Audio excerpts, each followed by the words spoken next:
আজকে আমার গীতা পাঠের পঞ্চম অধ্যায়ের কর্ম সন্ন্যাস যোগের 2 নম্বর শ্লোক। হরে কৃষ্ণ। শ্রী ভগবানুবাচ। শ্লোক নম্বর 2, 5 নম্বর অধ্যায়ের কর্ম সন্ন্যাস যোগের সন্ন্যাস কর্ম যোগস্য নিঃসেহ সকরাভুব তয়স্ত কর্ম সন্ন্যাসাৎ কর্মযোগে বিশিষ্যতে। শ্রী ভগবান উবাচ। পরমেশ্বর ভগবান বললেন, সন্ন্যাস কর্মত্যাগ কর্মযোগ, কর্মযোগ চ মানে ও নিঃশেহ সকল মুক্তিদায়ক উভয় তয় সে দুটির মধ্যে তু মানে কিন্তু কর্ম সন্ন্যাসাৎ কর্ম সন্ন্যাস থেকে কর্মযোগ কর্মযোগ বিশিষ্যতে সেহ। অনুবাদ। পরমেশ্বর ভগবান বললেন, কর্মত্যাগ কর্মযোগ উভয় মুক্তিদায়ক, কিন্তু এ দুটির মধ্যে কর্মযোগ কর্ম সন্ন্যাস থেকে সেহ।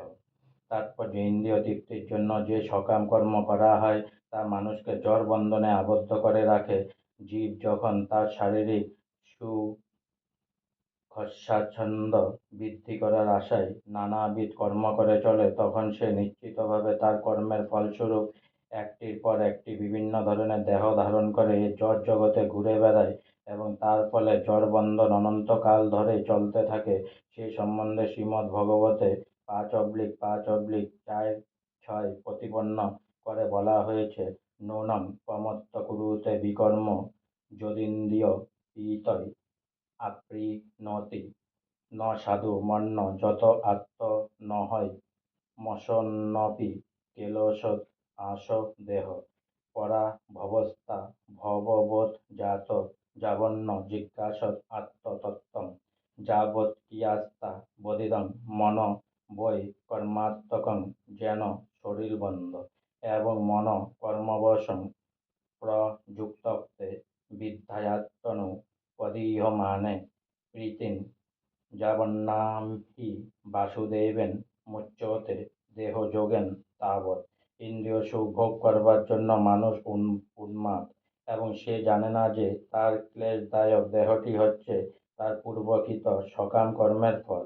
এ দেহটি অস্থায়ী, অথচ এর জন্য মানুষকে দুঃখ কষ্ট জ্বালা যন্ত্রণা ভোগ করতে হয়। তাই জড় ইন্দ্রিয় সুখ ভোগ করার আশায় কর্ম করা ভালো নয়। নিজের প্রকৃত স্বরূপ সম্বন্ধে যে মানুষ কোনো অনুসন্ধান করে না, তার জীবন ব্যর্থ বলে মনে করতে হবে। যতদিন মানুষ তার প্রকৃত স্বরূপ বুঝতে না পারে, ততদিন তাকে ইন্দ্রিয় সুখ ভোগের জন্য কর্মফলের আশায় কর্ম করতে হয় এবং যতদিন বিষয় সুখ ভোগ করবার বাসনায় তার চেতনা আচ্ছন্ন থাকে, ততদিন তাকে এক দেহ থেকে আর এক দেহে দেহান্তরিত হতে হয়। অজ্ঞানতার অন্ধকারে আচ্ছন্ন মন সকাম কর্মে নিবিষ্ট হতে পারে, কিন্তু মানুষের কর্তব্য হচ্ছে মনের এই বাসনাকে দমন করে বাসুদেবের চরণে প্রপত্তি করা। কেবল তখনই সে এই জড় জগতের বন্ধন থেকে মুক্ত হবার সুযোগ পেতে পারে। তাই যে জ্ঞান মানুষকে শিক্ষা দেয় যে সে তার জড় দেহ নয়, তার প্রকৃত স্বরূপ হচ্ছে তার আত্মা, সেই জ্ঞানই জড় বন্ধন থেকে মুক্ত হওয়ার পক্ষে যথেষ্ট নয়। আত্মার স্বরূপ উপলব্ধি করতে পেরে আত্মার শাশ্বত ধর্ম পালন করতে হয়, নচেৎ জড় বন্ধন থেকে মুক্ত হওয়ার উপায় নেই। কৃষ্ণ ভাবনায় ভাবিত হয়ে ভগবানের সেবা করার জন্যই যে কর্ম করা হয় সে কর্ম সকাম কর্ম নয়, জ্ঞানময় কর্ম। মানুষের প্রকৃত জ্ঞানের প্রবৃত্তিকে শক্তিশালী করে। কৃষ্ণ ভাবনায় ভাবিত না হয়ে কেবল সকাম কর্ম ত্যাগ করলেই বদ্ধ জীবের হৃদয় কুলুষমুক্ত হয় না। যতক্ষণ পর্যন্ত হৃদয় সম্পূর্ণভাবে কুলুষমুক্ত না হচ্ছে, ততক্ষণ সকাম কর্মের স্থলে কর্ম করতে হয়। কিন্তু কৃষ্ণ ভাবনাময় কর্ম সাধিত হলে তা আপনার থেকে কর্মফলের বন্ধন থেকে মানুষকে মুক্ত করতে সাহায্য করে এবং তখন তাকে আর এই জড় জগতে ফিরে আসতে হয় না। তাই কৃষ্ণ ভাবনাময় কর্ম সর্বদাই কর্মত্যাগের চেয়ে শ্রেয়, কেননা কর্মত্যাগ থেকে পতনের সম্ভাবনা থাকে।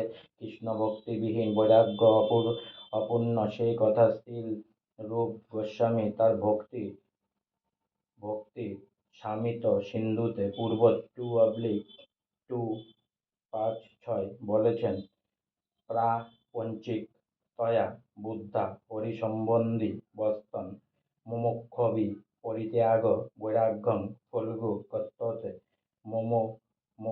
মুমুক্ষুরা ভগবান সম্বন্ধীয় বস্তুকেও প্রাকৃত জ্ঞানে পরিত্যাগ করে এবং সেই ত্যাগ সম্পূর্ণ হয় না। এ ধরনের বৈরাগ্যকে ফল্গু বৈরাগ্য বলা হয়।